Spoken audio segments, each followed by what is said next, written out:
Okay, hi everybody. So today I'm going to be giving something of a Sapphic history of romance. We're going to start off with a discussion of terms and thinking about how the Sapphic romance can speak back to society at large and also the broader kind of history of the romance.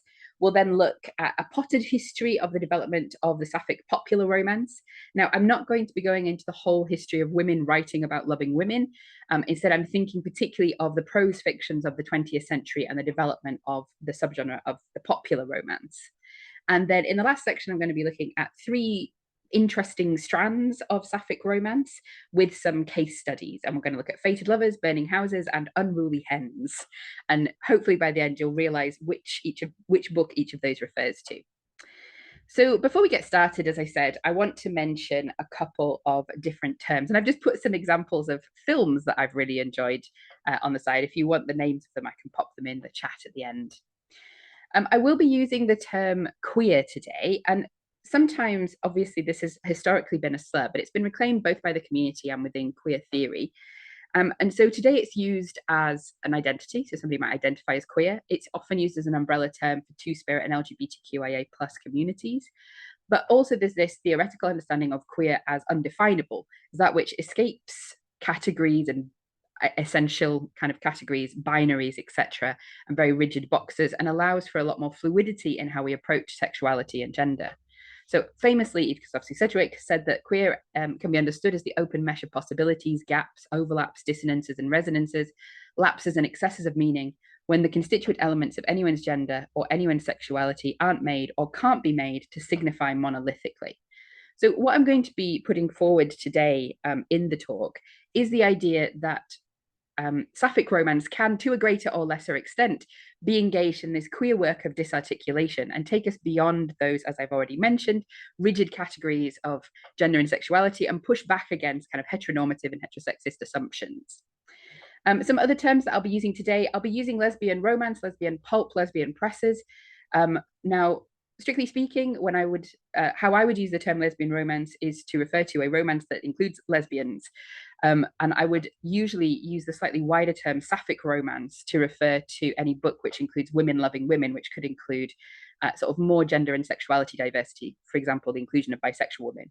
But it's also worth noting that historically the term lesbian romance, lesbian pulp, lesbian presses has been used to describe within the community books, presses, and works that include both sort of lesbian and broader Sapphic representation. So you will see me using that term sort of historically as well. So when I say that we can look at these Sapphic romances engaging with a kind of queer lens and queering the romance, I want to suggest that they can disrupt sort of certain assumptions, both societal assumptions and also kind of assumptions within the romance genre itself. So some of the things that the Sapphic romance we can be seen pushing back against are these normativities: heteronormativity, allonormativity, amatonormativity, and cisnormativity. Heteronormativity is the idea that being straight is not only kind of natural, but is the only natural thing. It is correct and it is universal. And it's not just about people's beliefs or ideas, but it's also about how that manifests across sort of society as well. That heteronormativity is baked into the structures of our society, its laws. Think about kind of marriage laws, for example, historically and around the world more broadly. Allonormativity is taking that idea of normativity and applying it to allosexuality, i.e., that is people who experience sexual attraction. So that people who don't fit within that would be asexual people. And we can see some Sapphic works being very allonormative and some raising questions and pushing back against it about the centrality of sex, for example, to definitions of queerness or definitions of Sapphic identity. There's amatonormativity as well, the idea that essentially, and this is from Elizabeth Barr's work, the idea that what is normal, good, universal, and correct is a sort of monogamous, romantically linked couple. And cisnormativity is the idea that there are only two binary and essentialist genders rather than recognizing the diversity of human gender, including, for example, trans people, intersex people, and non-binary people. So Sapphic romance is not necessarily going to be pushing back against any of these things, but by queering the romance, we have the possibility to push back against some of the assumptions that are baked into our romance fiction and our ways of understanding the world.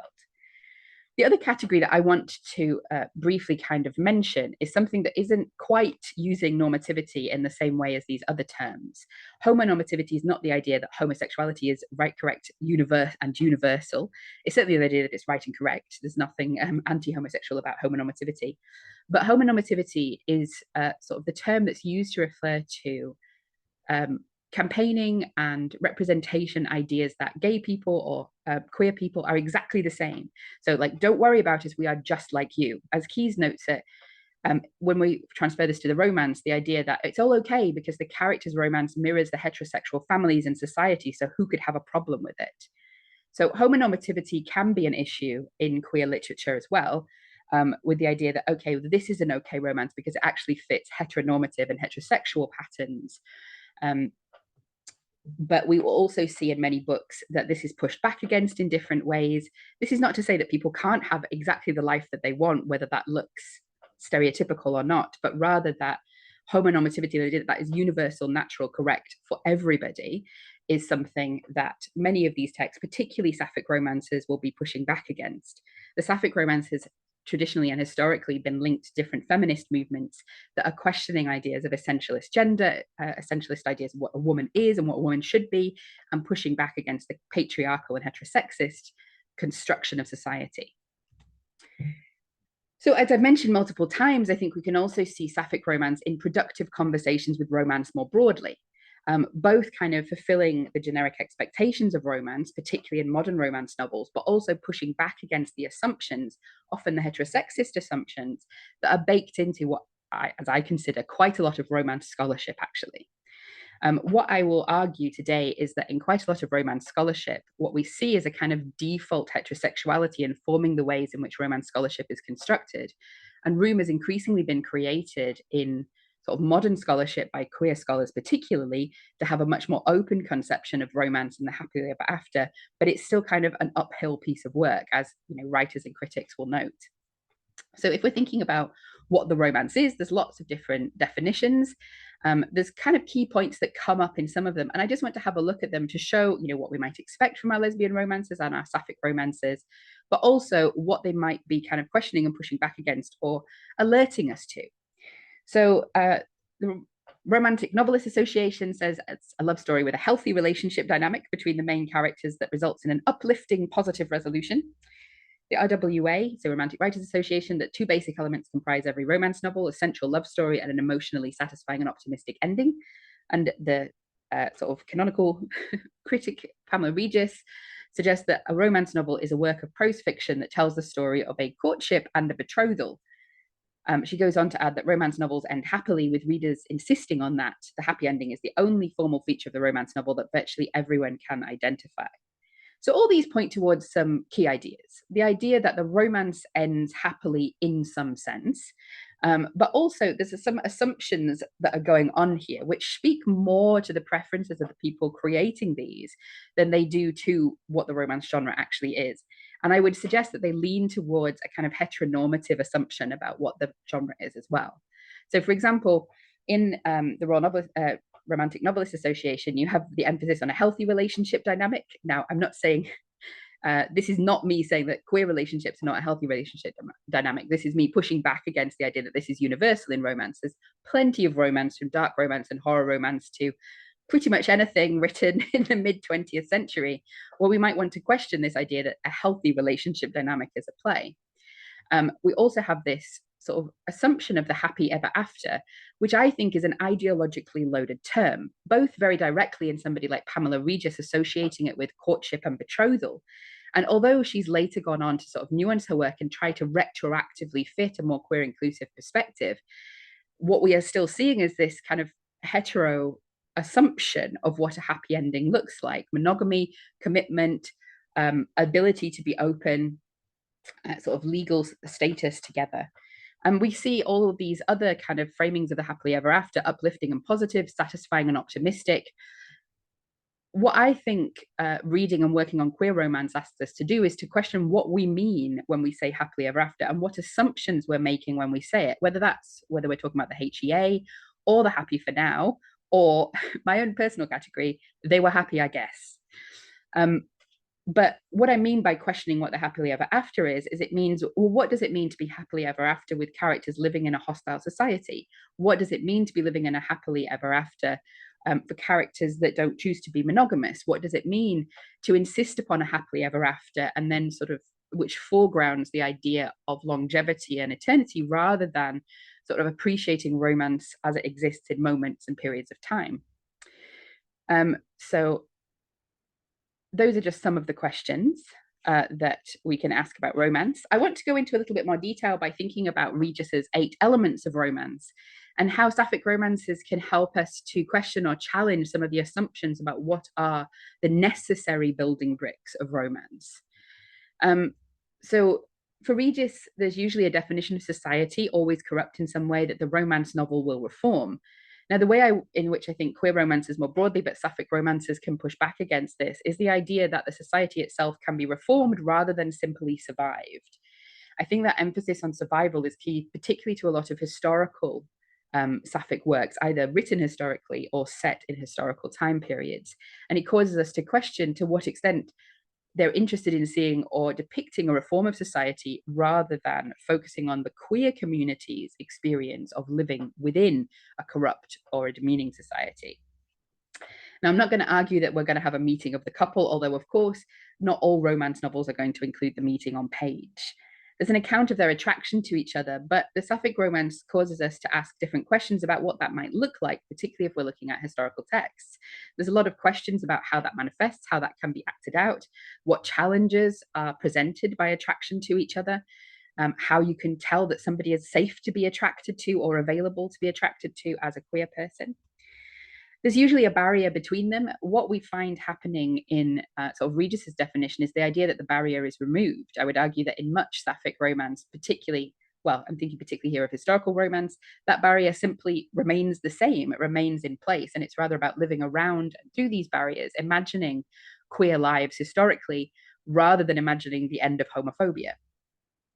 The point of ritual death is another element that she points to, which is the moment in a romance novel when the union of heroine and hero seems completely impossible. Now, I think there's an interesting question here about what we mean by the union of heroine and hero and what we mean by completely impossible in terms of queer romance and Sapphic romance.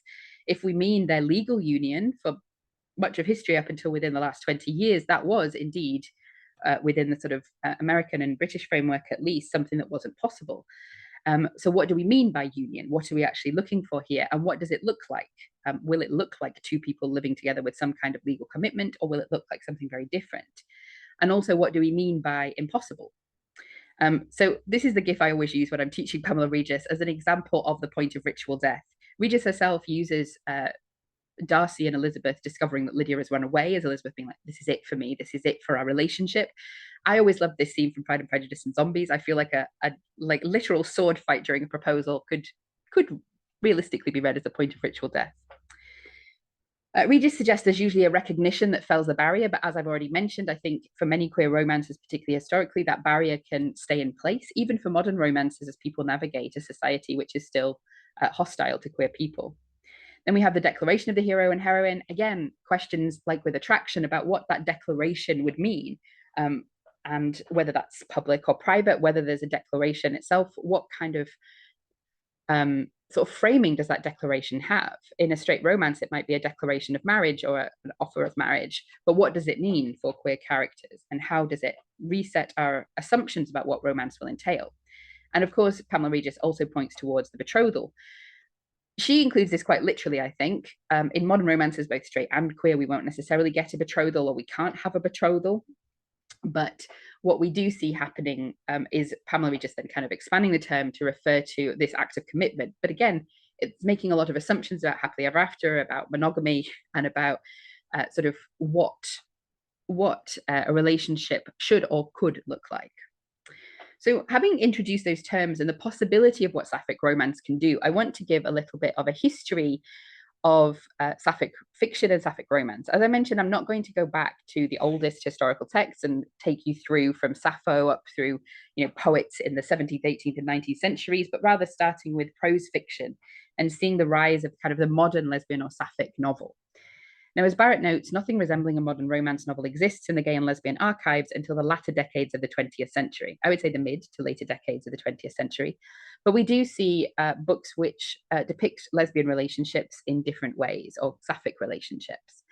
Radcliffe Hall's The Well of Loneliness, which ends in sort of Stephen renouncing the relationship or moving away from the relationship because of sort of her own self-view. Gail Williams' We Two Are Drifting, and then Claire Morgan, otherwise known as Patricia Highsmith's The Price of Salt, otherwise known as Carol. Now, this is often considered to be one of the first, if not the first, sapphic romance. It was republished as a pulp, but originally it wasn't a lesbian pulp, which I'll go on to in a second. But in this, we have a relationship between an older woman and a younger woman.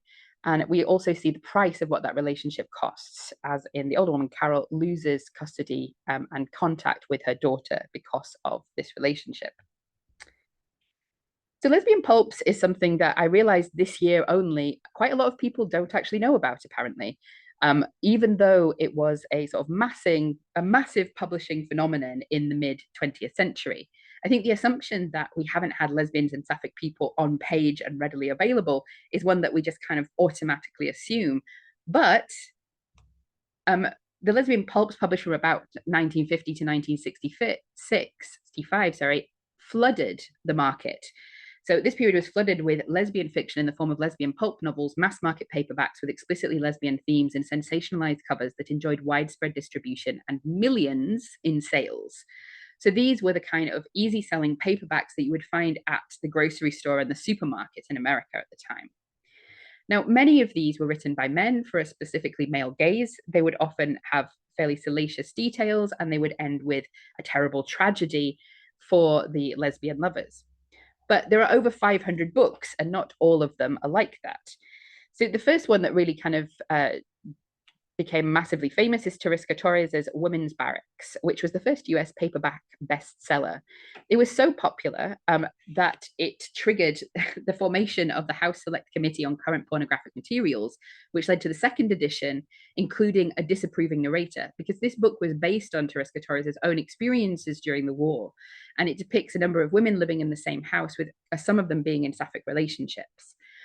As I say, in the second edition, you get this kind of more explicitly disapproving narrator.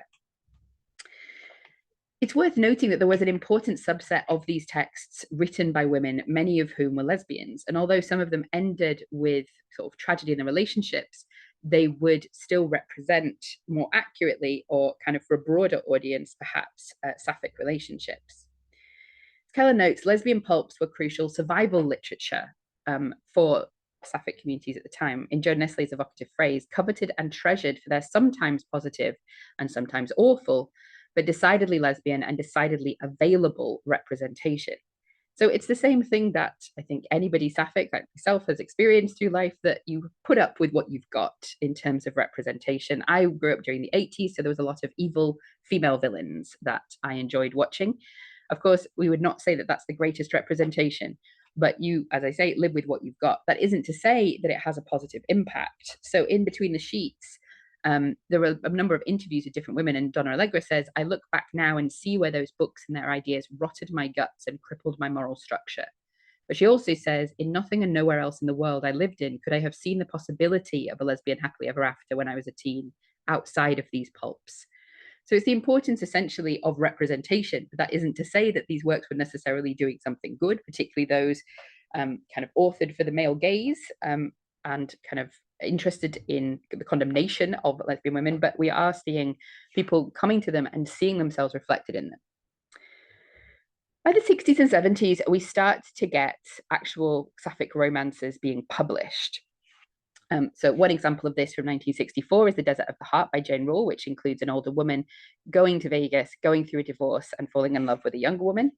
And then we also have Loving Her by Anne Shockley from 1974, which includes an interracial relationship. I want to just pause on Loving Her by Anne Shockley as an example of the ways in which these early sapphic romances were often involved in sort of contemporary political movements and political engagement. Now, I'm talking about these aside from the next category that I'm looking at, which is the lesbian presses, because these were published kind of as one-offs by sort of moderate-sized or small or moderate-sized presses. They weren't part of the lesbian publishing movement, which starts in the 70s necessarily, or directly published by those publishers.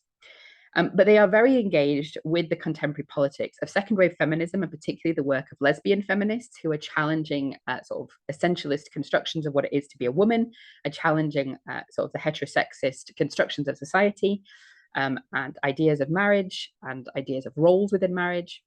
But Anne Shockley is also engaging with contemporary Black rights movements, and particularly Black lesbian feminist theories and critiques from within the Black rights movement. So what we're going to see kind of laid out at length in Loving Her by Anne Shockley is a critique of the way in which there is a degree of empathy between oppressed groups, but she's also engaging very directly with the realities that the feminist movement wasn't necessarily inclusive of lesbians and wasn't then necessarily inclusive of people of other races than white. And so that you see these fractures and lack of solidarity within the movement. So there's lots of demonstrations of sort of white lesbians not being accepting of Renee, for example. You also see the sort of contemporary critiques of the Black rights movement coming from Black lesbian feminists who are pointing towards the ways in which the Black rights movement is concentrating on men's rights. So Anne Shockley is quite aggressive in the way that she deals with this, and some of the critiques of the book are the way in which she very negatively depicts pretty much all the Black men of the text. So it can seem, if you take one or two quotes, that it's trying to do something like a colorblind view of romance. At one point, we see the heroine saying, or one of the heroines saying, "You can't confine love to color or object. Love is what you see, like and admire in a person, how you feel and respond to that person," which is a fairly utopian view, but also accurate. But the book doesn't at any point shy away from the realities of what it was like to be in an interracial lesbian relationship at this time. Later on in the book, we have Vance talking. So Vance is a secondary character talking to her girlfriend, who her girlfriend doesn't want to have to deal with the problems that Renee and Terry, the protagonists of the novel, face together. She doesn't want to hear about it. She doesn't want to talk about it. She wants to distract and move the conversation in a different direction. My girlfriend says, "Well, morbid or not, those are the facts of life, honey. We can't live happily by ignoring life's inequities, can we?" Well, here we are, sort of in the middle of these inequities. And I think this is a really kind of good description of what the book does and tries to do. So it points towards the possibility of solidarity and oppression, but also the fractures that appear within and between marginalized groups. So as we move into the 70s, we see the rise of the lesbian publishing houses. Barron suggests that we do not see queer romances in quantity until queer publishers begin producing queer works.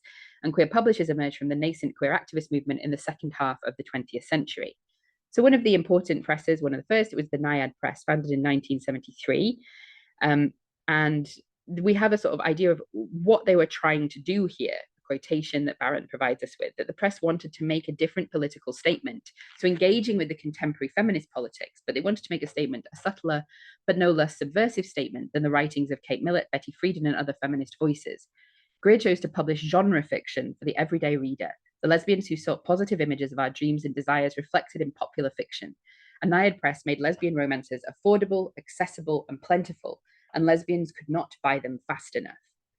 So I think what we really see here is this emphasis on the importance of popular fiction for marginalized communities, and in this case, queer and Sapphic communities, that texts are being produced within those communities and speaking to their actual situation and needs. So some early examples of texts from lesbian presses include The Latecomer by Sarah Aldridge, which, as with many early lesbian romances, included an age gap romance between somebody who is lesbian or seems to be in the text and somebody who is bisexual. The idea is that they meet on this cruise ship and then eventually they get together when they get home. And Catherine Forrest's Curious Wine, again, an age gap relationship and a meeting between strangers. Catherine Forrest also, she wrote a lot of stuff. She also wrote, for example, a kind of Sapphic romance crime series. But I think what's really important here is that often when people are talking about romance novels or the appeal of romance novels, they are disdainful of them, and disdainful particularly of the happily ever after. But I think what we can see in this statement about the Naiad Press is the idea that the happily ever after is in itself a radical thing, or can be a radical thing, particularly when we're thinking about lives of marginalized communities and queer communities. What does it mean to claim those happily ever afters and not just be forced into telling repeatedly and eternally tales of queer tragedy? So just to rush us through the last sort of 50 years, we see various evolutions in publishing occurring from small queer presses, lesbian presses, but also gay presses and more broadly queer presses. We also see the impact of the internet and e-publishing. Now, this could involve sort of the development of specialized fanfic sites. So, for example, fanfiction on Xena, the Xena warrior princess, was a really kind of fruitful ground for a lot of Sapphic writing. But we're also seeing communities being able to find each other, being able to publish and share their works either for free or through online publishing later on. We also are seeing, particularly today, more but still limited mainstream publishing opportunities, but self-publishing is really where you're going to find a lot of people within the Sapphic romance sphere publishing, able to publish their own works from a variety of different places on a variety of different themes. So that's a potted history. The last part, I want to look at kind of 3 different strands of Sapphic romance. Now, this is far from being or far from attempting to cover everything. Rather, what I'm going to suggest is that these three strands can lead us towards the kind of work that Sapphic romances can do. So first off, I want to think about queer historicals and Sapphic historicals in particular for today. So quite early on, we get the rise of the Sapphic historical romance. So one of the early romances is Patience and Sarah from 1969, which is a creative imagining of the real lives of a lesbian couple, Patience and Sarah. Now, Isabel Miller said that she wasn't able to, she originally intended to research and find out their true history and write it up, but she found very little about their lives together. And so she does a creative reimagining. And I think it points towards the ways in which we can see historical fiction or queer historical fiction as part of the work of recuperating queer pasts creatively. We'll think about that more in a second. And I mentioned as well, we've already seen Sarah Ulrich, but we also see Sarah Ulrich kind of really quite early on publishing a range of different historical romances. So Sapphic historical romance is right there from pretty much the beginning. So if we're thinking about the depiction of queer lives in history or doing the research of queer lives in history, I think it's worth having a quick look at the idea of what that research entails and what the struggles are with it, and what the role fiction and particularly romance perhaps can play in reconstructing the possibilities and realities of queer lives in the past. So a qualifying note before I talk about queer lives in history is always that it's important to recognize the geographical and temporal specificity of our own concepts of sexuality and gender. So the ideas, the categories, and the terms that we have are not those that would have necessarily been used in the past. Now, this isn't me trying to say that people who we would identify as gay or lesbian, bisexual, sapphic didn't exist in history. Absolutely they did, but they may have understood themselves in different ways, used different terms, and had different categories or boxes to which they aligned themselves. A number of scholars have suggested that queerness is actually a really useful term when looking at historical literature and historical lives. So Dale Townsend notes from the 18th century perspective that it's a less anachronistic concept because homoerotic activity for Britain at this time lacked a specific definition.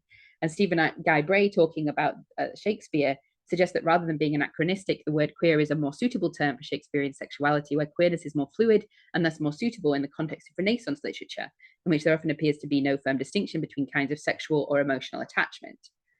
The reason that I've put this picture here is these are the 2 ladies of Llangollen who ran away from Ireland and lived together for the rest of their lives in Wales. They shared a bedroom, and as you can see, they dressed in ways which kind of blurred the line between masculine and feminine forms of dressing at the time.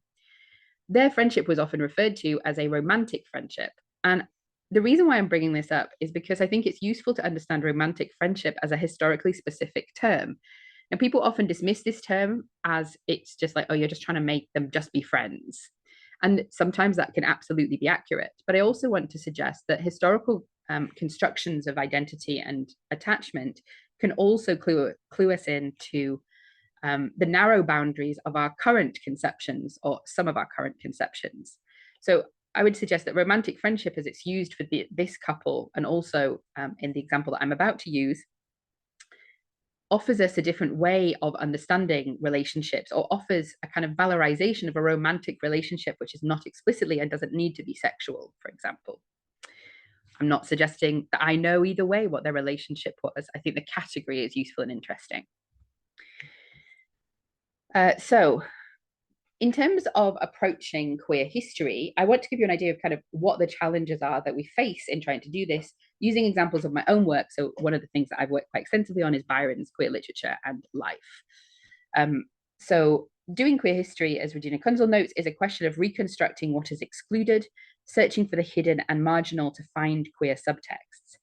The work that kind of queer historians face and the difficulties they face when looking at queer history is the fact that much has been hidden, much has been erased, and much was never sort of produced. Another problem is that what we often do find is negative. So people appear in historical records because they've been caught, for example. And so there's sort of the majority of what we know at times is from court cases. But I want to give you an example of what this sort of attempt to reconstruct can look like, and also how difficult it can be with a Byronic example. Because Byron was one of the most famous men of his times. He has left us literally thousands of letters by him, to him, about him, and a wide variety of poetry and also various other artifacts. So there's almost more evidence than you can shake a stick at about who Byron was. And yet we only have very few sources about his queerness. So some of the sources that we have are his letters, the letters that he wrote about and to John Edelston, his lover, when he was at Cambridge, the letters that he wrote when he was in Greece and as he was traveling to Greece, particularly those written to his Cambridge queer friends like Charles Skinner Matthews. And also we have letters about Byron. So one of the most famous examples is Pietro Gamba's letter about Byron when he was in Greece at the end of his life and when he was in love with a guy called Lucas Challenger's. And Pietro Gamba's letter is basically like, no, don't worry about it. This is what people say, but none of it's true. And it's one of the kind of Barbra Streisand effect. It's a great it's a great sort of resource for actually what Byron's relationship with Lucas Challenger-Sartos was, which was he was in love with him, Lucas wasn't interested in him. But once we read those letters alongside Byron's poems about the same incidents that are mentioned in the letters, where Byron is a lot more open about how in love with Lucas he is, we get quite a good picture of what their relationship was. So another source that we have are accusations about Byron. These are Lady Caroline Lamb's, his former lovers, from a conversation with Anna Milbank, his wife, when she was trying to divorce him. So not a very reliable source. And we also have Byron's poetry, including his verse poems, which were poems written on the death of John Edelston, his other Edelston poems when Edelston was alive, such as those in Hours of Idleness and when he was dead in Childe Harold, and other poems from his early work where he talks about other boys, and then his very last poems where he talks about his love for Lucas Challenger-Sartos. But so we have this evidence, but it's patchy, it's incomplete, and we are trying to build up a sort of version of his life from maybe 100 lines of text. So we face a variety of extra problems. His memoirs were destroyed by his friends. Letters are written in cipher between him and John Edelston. Letters to his queer friends are often filled with shared codes that if you don't know them, you won't be able to work them out very easily. So plenopsa, for example, stands for coitum plenum et optabilem. So full and pleasurable coitus, which from its original source text is talking about a man. We also have knowledge taken from accusations, which becomes unreliable, and we have lost letters and hidden details. The reason why I've got into this is to show the ways in which the queer archives that we do have are patchy and tell very incomplete stories. So Caroline Divizin-Calmet has noted that the queer past is usually pieced together partly through unhappy archives, through the criminalization and public exposure of queer acts. And one could argue that real-life examples of happy queer romances left little to no trace in recorded history. So although we don't have court cases against Byron, I think this idea of unhappy archives is interesting. The reason that we know so much about John Edelston is because he died, because of the tragedy of his death and the grief and mourning poetry that was produced about him. But Caroline sort of views the romance as being able to become part of a happy archive. The desire to create happy archives that is obvious in the corpus of romance fiction can be constructed as subversive and liberating both the reimagined past and the projected future from the fatality of tragic love. Presenting queer desire as sexual acts and negotiations of consent as natural and joyous is part of the politicization of the domestic sphere, creating a safe haven in the margins of history where the characters can explore power dynamics. So as Garber also notes, we can see the formulaic ending of romance as the queer romance novel's political strength, not its weakness, because the positive outcome is also a wildly radical demand for love lives without tragedy in the face of homophobia. With romance fiction or historical romance fiction, kind of creating a version of a happy archive, an attempt to look at what queer lives could have looked like in the past when those queer lives are still invisible to us. So that brings us to the book that I want to use as an example, which is Hen Fever by Olivia Waite, probably more famous for her Feminine Pursuits series, but this is a great little novella that I love and I want to mention it. It's the story of two women, Lydia and Harriet, who fall in love. Harriet is a war widow who comes comes back to Britain after inheriting a house with a variety of her friends, and they all live together. Lydia has lived in the same village for her entire life with disapproving parents. Her gay brother, also disapproved of by his family, has died in the Crimean War, and she is left obsessed with the hen competition that takes place in the village every year. Her and Harriet start a relationship that starts with hens and pretty much ends with hens as well. And it's a really, really fun deep dive into sort of hen raising in the 19th century and competitions as well, hen breeding. But what it offers us is this kind of historical version of a queer happily ever after. And it imagines a world where queerness exists, but not only in the central couple. They're neither the rule nor the exception. Something I really love about Olivia Waite's work is that she doesn't create a queer normative society, sort of which would be an anti-historical kind of practice, but rather, I love queer normative as well. It has its own place, but she's not creating a society that couldn't have existed, but she's pointing towards queerness as part of the fabric of the society, not only confined to the main couple and only relevant when it's a kind of soulmates relationship, but rather this is something that we see across multiple characters in the text with a variety of different endings for those relationships, some tragic, some not. And the tragedy never comes from their queerness, I should note. It comes from things like dying in the war. We also have older heroines at peace with their identity. So there's no crisis of identity or coming out. And I think this is really interesting and important. Quite a lot of the queer literature that we have, queer romance and Sapphic romance, often points towards a sort of early relationship, particularly in these historical relationships, a coming out and a realization. But here we have two heroines who already know who they are, pointing towards this kind of broader queer life, where the only relationship that it's not that the only relationship that is depicted or that is shown as counting is this love for life relationship. Instead, we have different relationships valued and appreciated through their past histories. One of my favorite lines in the book is when Lydia says, "Oh, if that wasn't a sentence to tempt a good English girl to resurrect her best debaucheries." So there's this joy in sex and queer expression that's there in the book as well. And mentions of previous relationships. For Lydia, she talks about love has flared and then faded into comfortable friendship. So that friendship is still valued and that relationship is still worthy and seen as of value, even though it doesn't end with a forever commitment. And we also have Harriet saying about her husband, "I bought myself a diamond and found it to be paste." So Harriet, to be clear, is a bisexual heroine. The personal relationship, as it's depicted in the text, is quite fun. Lydia and Harriet move in together fairly quickly. So it's kind of a historical version of the U-Haul lesbians trope. But what's important, I think, is that they find together a found family. So the group that live in the house together and this new couple. So the book really sort of emphasizes and frames a different version of a happy ending, pushing back against a kind of heteronormative, monogamous marriage as the happy ending du jour that we all must have, but rather views this creation of a new family as the happy ever after.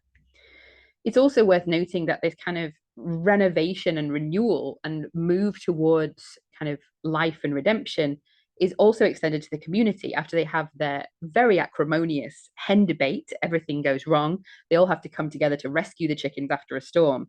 And we start to see relationships getting healed. So maybe this is a temporary truce and it wouldn't last, but she hoped not. She wanted this to be the start of something better for the whole village. They all deserve that much and more. So this idea, I think, is utopian, but it's also thinking about how perhaps a society can change incrementally, perhaps. Though we look at a whole society changing, there isn't a utopian vision of everyone suddenly becoming incredibly accepting and moving beyond the historical bounds of, the realities of homophobia. Instead, within that broader community, a safe and accepting community in the house that they all live in is constructed. So the novel notes that the restrictions with which the characters are living, as well as noting the possibilities of queer lives and queer joy. Their secret is safe with some people. Lydia trembled and Harriet wanted nothing more than to kiss her silly, but they would have to wait until later, we're told, when they're in front of the whole village. So it's not something that they are safe to be or do or acknowledge with everybody. We also have Lydia and her brother, both kind of raised by parents who disapprove of them and their queerness. So they enact the role of perfect children, pointing towards the ways in which those from marginalized communities have to perform perfection in order to have any sort of acceptance. There's also a really powerful passage, which I love, which points towards both the kind of arguments against an understanding of queerness at the time, but provides what I would argue is a historically reasonable argument. That's not quite the word I'm looking for, but a historically appropriate argument pointing towards an acceptance of queerness and moving towards an acceptance of queerness. So we're told that Lydia's brother, he was in love with another man who had a wife and child who we know we're friends with in the text. But we're told that he protected a widow and her child until his last breath left his lungs for the love of a man he'd already lost. You cannot tell me a love like that is anything short of holy or anything less than a miracle, when it felt like a blessing just to have seen it. The kind of vision that would give a sinner the unshakable faith of a saint, a love like a bonfire or a sun. I don't care what laws may say or what the church claims God decrees. I have learned there is something better than all that. I just love that passage, so I wanted to share it with you guys. I want to briefly go to the idea of sex in queer romance, and in Sapphic romance particularly. There are a number of sex scenes in this, and I am very much not anti-sex scene at all. I'm going to be celebrating sex scenes when they occur, but I am also going to point towards the ways in which historically we can see the impetus to always include sex leading into sort of allonormative constructions of sexuality. One thing that I face as somebody who's asexual and sapphic is the idea that my sapphicness is not authentic because I don't want to have sex with women, but I don't want to have sex with anybody. So why am I made default straight in this equation? But we can look at the sort of historic specificity of why sex is so central to sapphic romance, because it is important. So Garber notes that love and sex between women in historical novels establishes a believable tableau of lesbians' existence in the past, helping to rescue lesbian sexuality from over a century of misogynist representation in art, literature, popular culture, and medicine. In other words, sapphic romances take the job of the depiction of love and sex between women away from the kind of titillating and pornographic or erotic renderings for the male gaze that we find in, for example, some of the lesbian pulps. Garber suggests that sex scenes are always emotionally as well as physically fulfilling and never pornographic or gratuitous, but I would push back against that and say, you know, there's nothing wrong with a bit of gratuity. That's also fine as well. And then nearly to a novel, the genre of lesbian historical fiction leaves nothing to the imagination or the potential denial of readers, including naturally explicit descriptions of oral sex. In other words, the lesbian romance or the sapphic romance is pushing back against the attempt to say, oh, these women are just close, they're just friends. They are friends. So by depicting sex and saying, look, yes, women historically were having sex with each other. So there's a kind of tightrope to walk here. We want to rewrite sort of the depiction of sex between women and love between women and take it from the hands of those who've used it for titillation and exploitation. We also want to point to the realities of queer sexualities and queer sex in the past as well. But it's also worth noting that if this trope is enforced across all books, we can miss out on the representation of other models of sapphic love and relationship. And I'm interested if people have many recommendations, but I know very few recommendations where we have a sapphic ace relationship, for example. But a lot of what's going on is this idea of making lesbians historically not be invisible anymore. So Garber notes one of the reasons there is so much less evidence of lesbianism in history than of male homosexuality is that lesbians have largely been invisible in the eyes of the law, and romance is making those women visible through the happy archives. So another strand I want to talk about is romantasy and reimagined world. So we've looked at how queer romance or sapphic romance can reconstruct the past. Also want to think about how queer romance can reimagine the world. So romantasy is a kind of very modern term, very popular, somewhat denigrated by some people, but I want to sort of chime in and suggest that there's some really great romantasy work out there. There are different definitions, and there's not one solid critical definition yet, but we see a lot of things kind of occurring across definitions. So Ella Creamer notes that romantasy is a portmanteau of romance and fantasy, just in case you didn't know, and applied to novels that blend elements of both genres. But Rosemary Jones goes further, saying it's a fantasy where the plot falls apart if you remove the romance, and the fantasy world building is as central to the plot as the love story. Daniel Tomlinson re-echoes this by saying that romance and fantasy work together for the story rather than supplementing the other. So we can differentiate between romantic fantasy, or a fantasy with a romance in it, and romantasy, where in a romantasy, both the fantastical elements, including the world building and the love story itself, are equally intrinsic to the plot. And the book that I want to talk about in relation to this is The Isle of the Silver Seas by Tasha Shuri. Sorry, and all of the art that I'm using about it is Leah Rose's art. So go check that out. It's amazing. So what can the romantasy offer in terms of, for the Sapphic writer? What can we see being done? Well, romantasy has lots of problematic elements at times and lots of complaints against it. And we'll look at some of those and the ways in which Sapphic romance can push back against some of the toxic dynamics, for example, that are not universal in romantasy by any stretch of the imagination, but they can appear and have been in some of the most popular romantasy books. But I also want to suggest that in romantasy, Sapphic writers can build on stuff that is already there. So romantasy has a history of strong heroines who question gendered restrictions. And this can be seen in the form, for example, of the lesbian knight or the female knight more broadly.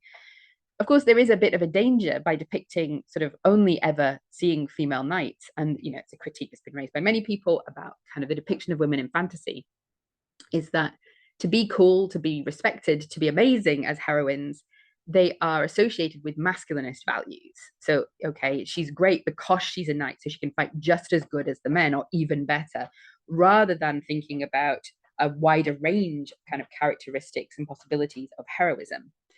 But I think one thing I really like about Tasha Shuri is that she's absolutely thinking about this in The Isle of the Silver Sea, and says that sometimes strength is about surviving or finding ways to leverage a bad situation in your favor or using the tools available to you. Sometimes those tools aren't weapons, sometimes they're words or debts called in or bonds of friendship.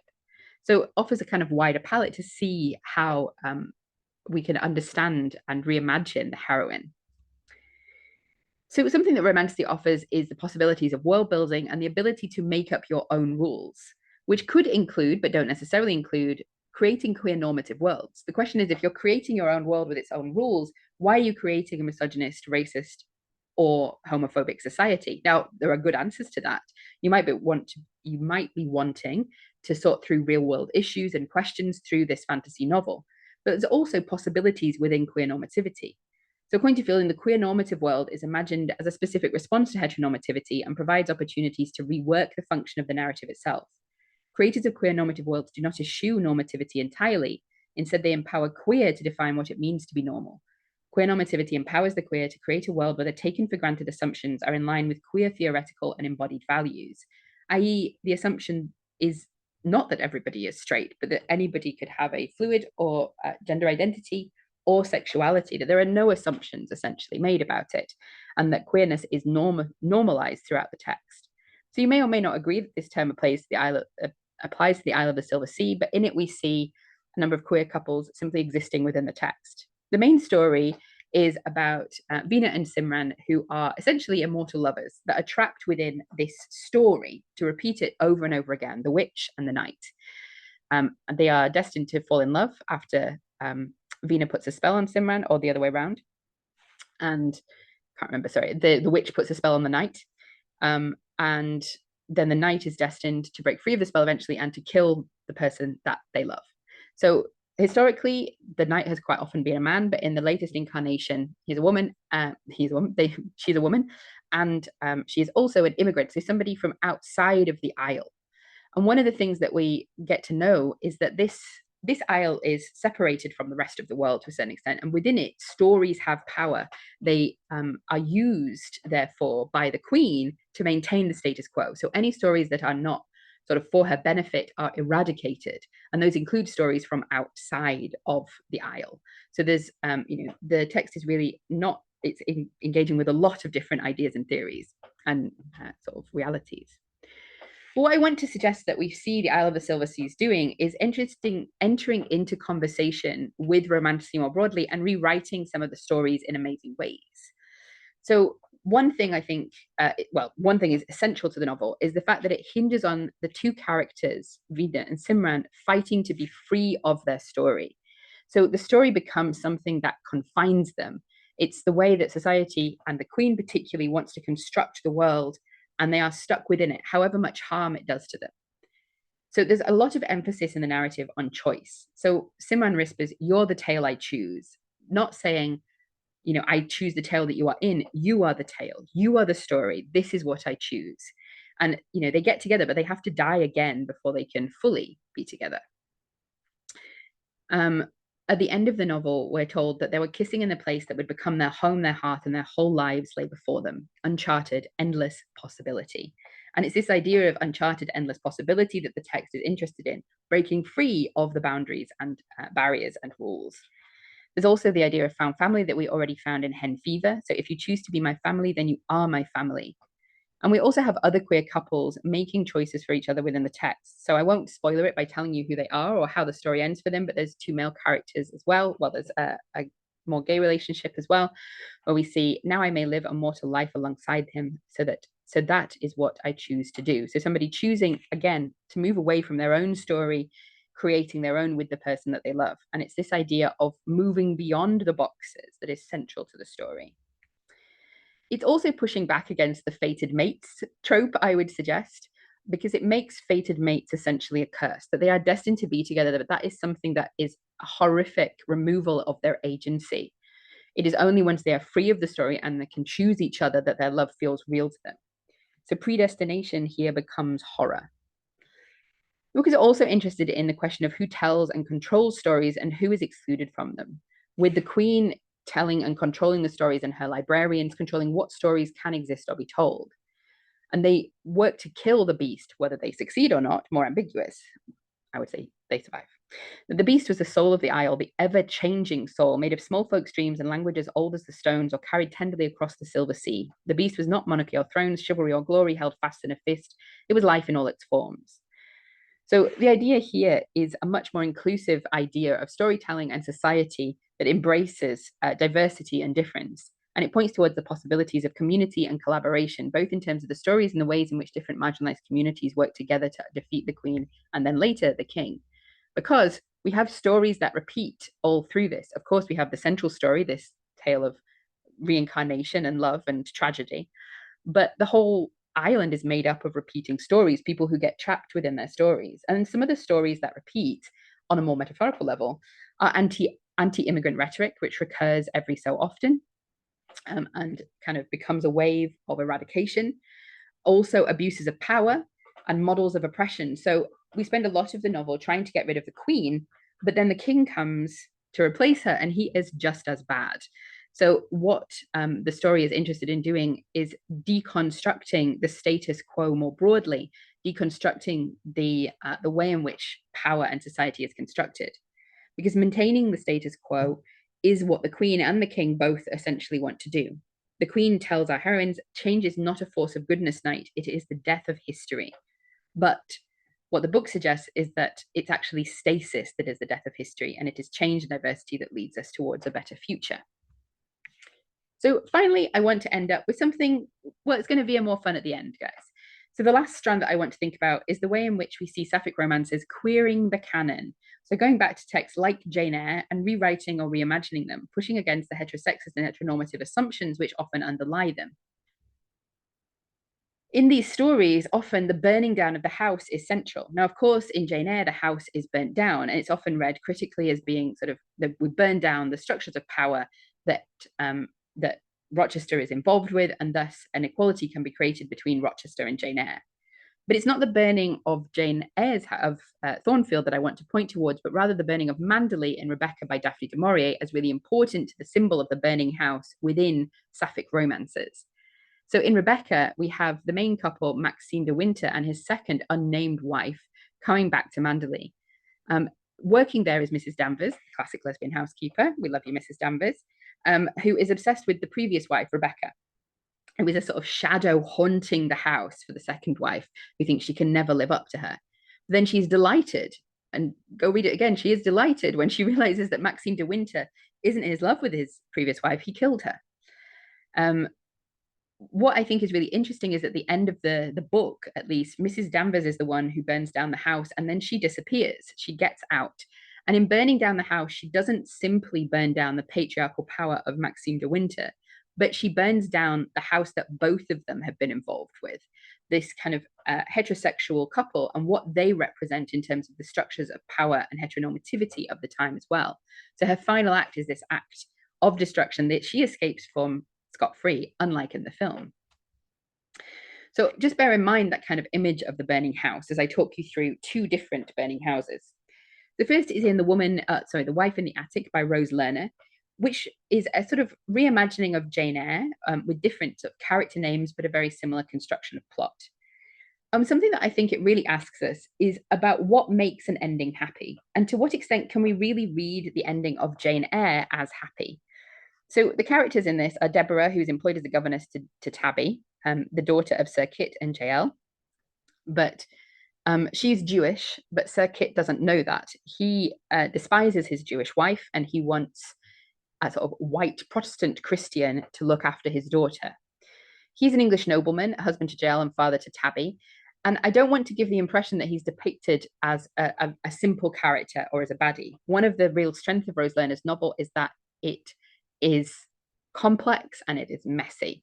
And Sir Kit is shown as being sort of an abused child who grows up to be a sort of fairly terrible man in some ways, but had literally that possibility to be good, but he is ruined by his sort of position, his society, his childhood, and by his own choices, of course, as well.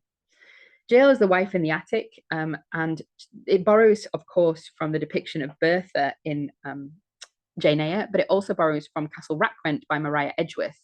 So in Castle Rackrent, it's a story of a family, and one of the wives is Jewish, and she is basically locked in her room by her husband, who sends up meals, but he only sends up meals that include pork. So it's a form of kind of torture, essentially. And we see something very similar happening with Jael, that she ends up locked in her room, and she's always sent up sausages, for example. And Tabby is the deeply traumatized daughter of these two. But we see it taking the story and questioning the assumptions of Jane Eyre and questioning what that happy ending would be. So in Jane Eyre, the happy ending is read it, I married him. In Wife in the Attic, it's read it, I murdered him. And we move from a marriage plot to the found family plot. And also, we do not give Rochester, in this book, Sir Kit, the pass that he gets in Jane Eyre. In Jane Eyre, he says, nature meant me to be on the whole a good man. I'm not a villain. You are not to suppose me that, not to attribute to me any such bad eminence, but owing, I very believe, rather to circumstance than to my natural bent, I am a trite, commonplace sinner. And in some ways, he is a trite, commonplace sinner, a man of his time who is invested in kind of misogynistic structuring of society, where he can use women as property, and also, just throw over women and the double standards of sexual behavior at play. But we also see he's a man who's involved in the class hierarchies and inequalities of his society. And also his money comes from Jamaican estates. It comes from the profits of slavery. So he is a trite, commonplace sinner, but that doesn't give him a pass. It makes it all worse, actually. What we see in Wife in the Attic is this recognition of Sir Kit's dual identity, the fact that he could have been a good man, but the recognition that he very much isn't. So Deborah says at one point, I wept for the frightened little boy who had been birched at school. I wept for the flashes of kindness, the generosity of spirit that had been corrupted by selfishness and suspicion and prejudice. He had meant to be a good father. He had never meant to be a monster, any more than I had. But the implication, of course, is that he is, in fact, a monster. And the society and the structures of that society that he represents are also monstrous. But why is Deborah calling herself a monster? Well, one of the strengths of this book, as I've mentioned, is its complexity. It doesn't give us an easy way out. It delves into the realism of trying to survive a world which is geared up against you and the difficult choices that the characters make, which are not necessarily something that we want to celebrate within the text. The death of Sir Kit is horrific. Deborah decides that the only way for her and Jael to be able to be free and to escape and for Tabby to stay with them is for Sir Kit to die. And she does this by burning down his house and burning down starting the fire in his room. So she lures him there, has sex with him, makes sure that he's so drunk he's, falling asleep, and then sets fire to the bed. But he wakes up, and he is begging at the door for her to let him out. And we see this kind of incredibly horrific scene where a man is realizing that he is about to die horribly and that he has been, as he sees it, betrayed by the woman that he is or thinks himself to be in love with. So the book doesn't let us have an easy catharsis. We can be like, oh yeah, kill Mr. Rochester, that's great. Instead, it faces us with the trauma of what it takes to survive and asks us to question, like, did it take that or not? Possibly. It also doesn't let us escape from the question of power dynamics, and the differentials between the different characters are acknowledged. So Kit is never capable of realizing his own position of power over Deborah, but JL is, and she tries to mitigate this by giving Deborah, I think it's £10,000 or certainly a large sum of money, so that she can be independent and so she can make her own choices about their future. But by recognizing the power dynamics and differentials, I would argue that they are not removed entirely successfully. We have the kind of next best thing. We have the best we can do in the circumstances. Also, like to suggest that although the house is burnt down here, there's not this sense of, okay, this is really cathartic. We've burnt down the symbol of patriarchal power. All is well here. But instead, there's a focus on what remains, which includes the trauma of Deborah, JL, and Tabby, but also we've burnt down a house and we've killed one man, but the structures of which he was a part are very much intact by the end of the novel. So again, not about conquering the barriers as much as it is about surviving them. We have a more burn it all down approach in Escaping Mr. Rochester by L.L. McKinney, which is a kind of retelling of Jane Eyre with an alternate history where race relations are significantly different in the book to how they are in the 19th century as we know it. So it's an imaginary version of the time period to a certain extent, and we depict Mr. Rochester as a Crimson Peak style serial killer, i.e. marrying a load of women in order to get their money and then killing them. And so what he represents is a capitalistic and patriarchal drive for hegemony, money, and power, which is disrupted by the burning down of his house and his death. So something that the book does is it draws on the threads from the original Jane Eyre novel and pushes back against various aspects of it and various aspects of that heterosexual romance, and also that colonial romance. So one of the things it does is reset values. In the original Jane Eyre, the depiction of Bertha, whether we take her to be a white Creole woman or a mixed race woman, are often racialized, with those racialized depictions being seen as monstrous. Instead, in this book, we have a real concentration on both Black beauty and Black joy. So this description of love essentially is a celebration of Black beauty. The sun bathes her in firelight gold, its rays highlighting the contours of her face, kissing the soft sepia of her skin so it shines. I realize I've forgotten to breathe for a moment. She is stunning. We also see the house as symbol, but rather than in Manderley and Jane Eyre, where it's kind of burnt down and the symbol of power is burnt down, here it is very explicitly a symbol of rot, the rot that echoes through the whole of the society. The smell of dirt, of mud, and something distinctly rotten and mouldy wafts with each step that our protagonist takes through the house.